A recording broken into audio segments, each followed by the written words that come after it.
Bem-vindo à aula de hoje. Vamos dar início ao nosso quarto bimestre. Composição do ar, página 620 a 633. A composição do ar é formada por uma mistura de gases que compõem a atmosfera. Interessante mencionarmos que o oxigênio, apesar de não ser o gás mais abundante na natureza, é sem dúvida um dos mais importantes para os seres vivos, pois é utilizado por todos os organismos aeróbicos em seus processos respiratórios. Junto com o solo e a água, o ar é considerado uma substância vital para a manutenção da vida na Terra. Comprovando a existência do ar. Mesmo sendo invisível, incolor e inodoro, o ar tem massa e ocupa lugar no espaço. Logo, o ar é considerado uma matéria. Mas como podemos comprovar a existência do ar? Quando sentimos o vento, por exemplo, nada mais é do que a movimentação do ar, capaz de balançar galhos das árvores, secar as roupas em um varal, deslocar barcos a velas e até mesmo mudar dunas de areia de um lugar para outro.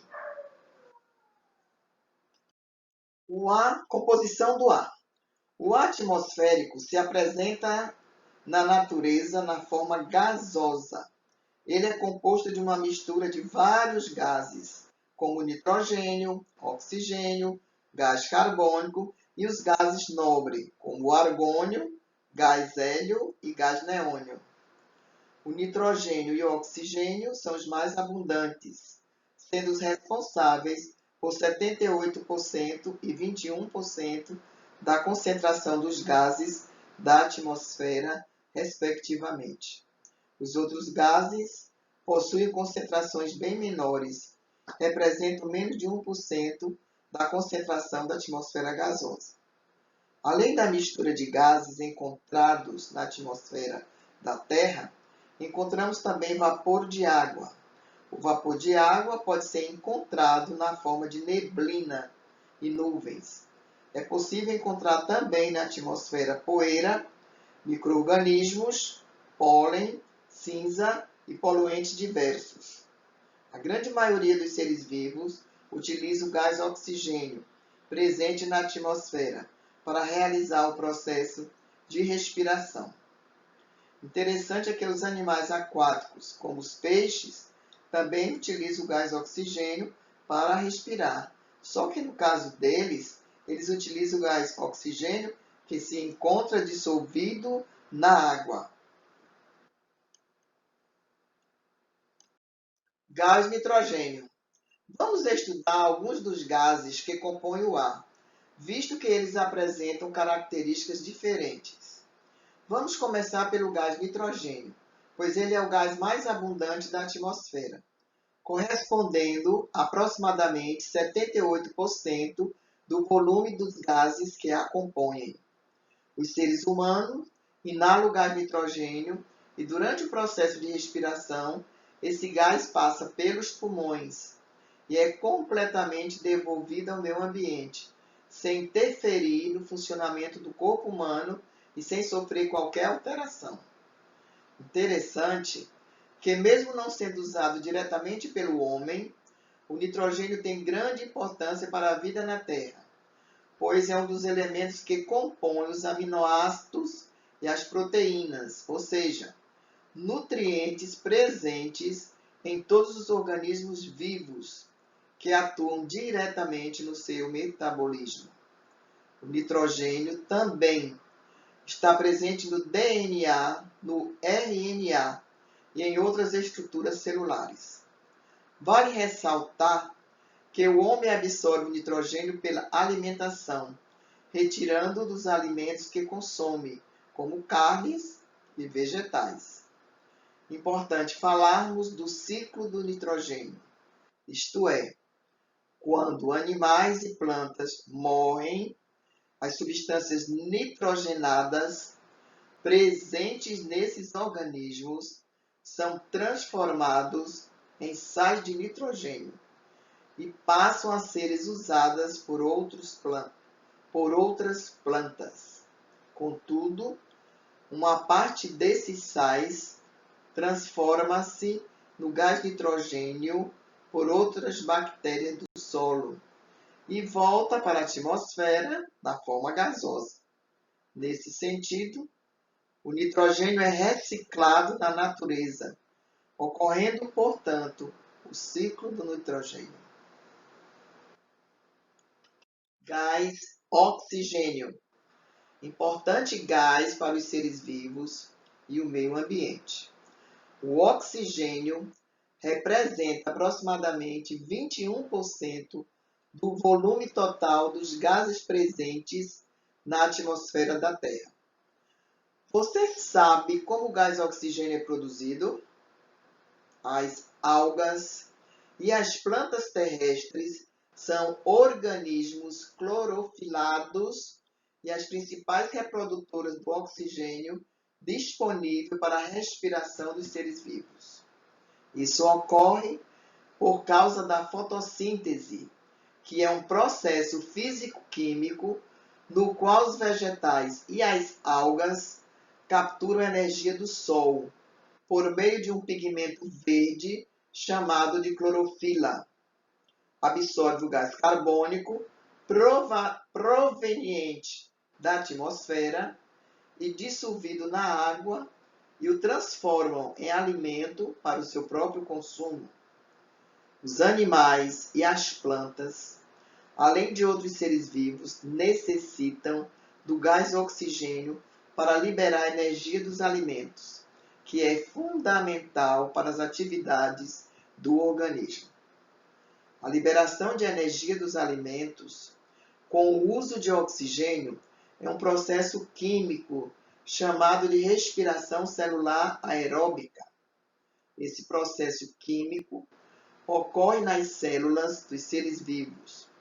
Quando o oxigênio se combina com as substâncias químicas dos alimentos, especialmente a glicose, produzindo gás carbônico e água, liberando energia. A respiração celular vai ocorrer dentro das mitocôndrias, que são organelas citoplasmáticas que atuam como uma usina de energia. Os organismos que dependem do gás oxigênio para respirar são chamados de aeróbicos. E os que não utilizam oxigênio no processo de respiração são chamados de anaeróbicos, como, por exemplo, tipos de bactérias e fungos. Gás carbônico. O gás carbônico está presente na atmosfera com aproximadamente 0,03% do ar. Mesmo com uma proporção pequena no ar, o gás carbônico é importante para a vida no planeta, pois quando lançado na atmosfera, ele pode ser capturado pelas algas e pelas plantas para a produção de glicose e oxigênio por meio da fotossíntese. O ciclo do carbono se refere à concentração de gás carbônico na atmosfera, que permanece relativamente constante e que faz parte de um ciclo da natureza. Interessante observar que o gás carbônico é liberado na atmosfera pelos organismos aeróbicos durante a sua respiração, quando da decomposição dos organismos mortos, pela fermentação e pelas combustões. O gás carbônico está presente quando respiramos, pois o ar que o homem respira contém aproximadamente 5% de gás carbônico. No dia a dia, o gás carbônico está presente em refrigerante e outros tipos de bebidas com gás que consumimos. Ele também é utilizado com eficácia nos extintores de incêndio. Vale ressaltar que o gás carbônico tem a capacidade de prejudicar o meio ambiente, pois ele favorece a retenção de calor na atmosfera e a elevação da sua porcentagem é uma das causas do aumento do efeito estufa. Outros gases. Os outros gases que compõem a atmosfera são chamados de gases nobres e representam menos de 1% da composição do ar. O grupo dos gases nobres é composto pelo hélio, neônio, argônio, criptônio, radônio e xenônio. Interessante mencionar que dentre esses gases, o gás argônio é o que se encontra em maior quantidade na atmosfera, isto é, cerca de 0,93% do volume dos gases nobres, sendo utilizado para preencher o bulbo de vidro das lâmpadas incandescente e na soldagem de metais. O gás hélio é encontrado em altas camadas da atmosfera. É inflamável e muito utilizado para encher balões meteorológicos, balões de passeio, bexigas e dirigíveis. O gás neônio, encontrado em pequena quantidade na atmosfera, ele é utilizado em lâmpadas de sinalização, pois ao ser atravessado por uma corrente elétrica sob baixas pressões, emite uma luz brilhante com diversas tonalidades. O gás xenônio, encontrado também em pequena quantidade na atmosfera, caracteriza por ser um gás pesado, inodoro e incolor à temperatura ambiente. Esse gás é utilizado em anestesia geral, em lâmpadas de flash, em lâmpadas especiais para aviação, em faróis de veículo, por exemplo. O gás radônio caracteriza-se por ser radioativo, sem cor, sem cheiro e sem gosto. Quando em temperatura ambiente, ele é produzido no solo e nas rochas. Se difunde com facilidade por fissuras, mananciais, tubulações, construções, pelo lençol freático, em fonte de águas minerais e termais, alcançando a superfície da Terra. O gás radônio é utilizado em procedimentos médicos especiais. O gás criptônio é muito raro na atmosfera terrestre. Ele é encontrado especialmente em áreas de atividades vulcânicas. Quando ele é misturado com o gás neônio e o argônio, servirá para o uso de lâmpadas incandescentes e fluorescentes, e nas lâmpadas de flash de câmaras fotográficas. Na área médica, especialmente na oftalmológica, o laser de criptônio é utilizado em cirurgia de retina. Poeira e micro-organismo. O ar é composto por vários gases. Contudo, encontramos nele uma quantidade variável de poeira e micro-organismo, que também fazem parte da atmosfera terrestre. Observa-se que a poeira é composta de minúsculas partículas de materiais sólidos de várias origens e que se misturam no ar. Essas partículas ficam suspensas e acabam sendo transportadas pelo vento a pequena, média e grande distâncias. O ar de nossas cidades normalmente está carregado de poeira, o que prejudica em muito a respiração. Pode causar alergias e problemas respiratórios. As queimadas, por exemplo, emitem muitas partículas no ar, que prejudicam bastante a nossa respiração. Vapor de água. O vapor de água que compõe a atmosfera da Terra tem origem na evaporação da água dos rios, mares, oceanos e lagos, bem como da respiração e transpiração dos seres vivos, da evaporação da água do solo e da água dos dejetos, fezes e urinas dos animais. O vapor de água confere umidade no ar e está relacionado ao processo de formação das nuvens. Em tempos de chuva, existe uma maior quantidade de vapor de água na atmosfera. Em tempos secos ou nas regiões de seca, sua porcentagem é pequena. O vapor de água é importante para a manutenção da vida no planeta, pelo fato de contribuir diretamente na temperatura da atmosfera da Terra, colaborando com a retenção de calor, diminuindo a incidência de raios infravermelhos em sua superfície, formando nuvens e precipitação de chuvas. Alterações na composição do ar. A atmosfera terrestre tem se modificado com o decorrer dos anos devido à intensa emissão de poluentes oriundas das atividades do homem no meio ambiente. O crescimento demográfico, o desenvolvimento tecnológico são apontados como responsáveis pelos distúrbios do meio ambiente e as alterações da composição do ar. A atmosfera possui uma grande extensão, isto é, cerca de 800 km de altitude, sendo dividida em partes.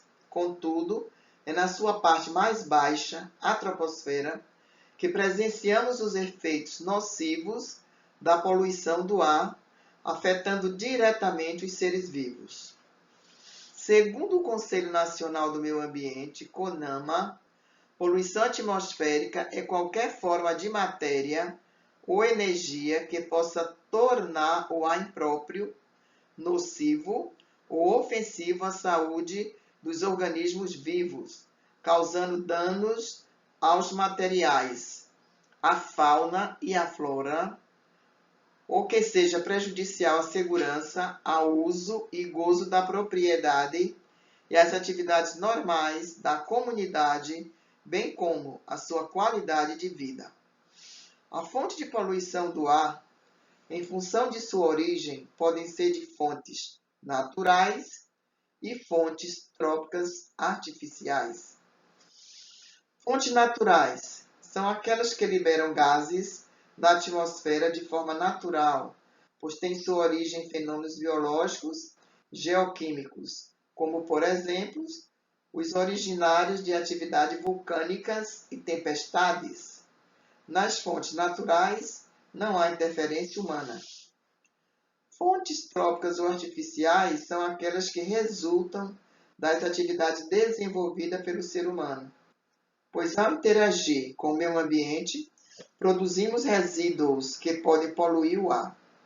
As atividades humanas relacionam-se com uma das principais causas do aumento da poluição em todo o mundo, como, por exemplo, desmatamento, descarte incorreto do lixo, emissão de gases dos veículos e indústrias, atividade de mineração, queima de combustíveis fósseis e biomassa, uso de agrotóxicos, dentre outros. Responda a pergunta de hoje no Google Sala de Aula. As atividades humanas estão entre os principais responsáveis pelo aumento da poluição em todo o mundo, quer seja do ar, da água ou do solo. Cite 3 exemplos de poluição trópica.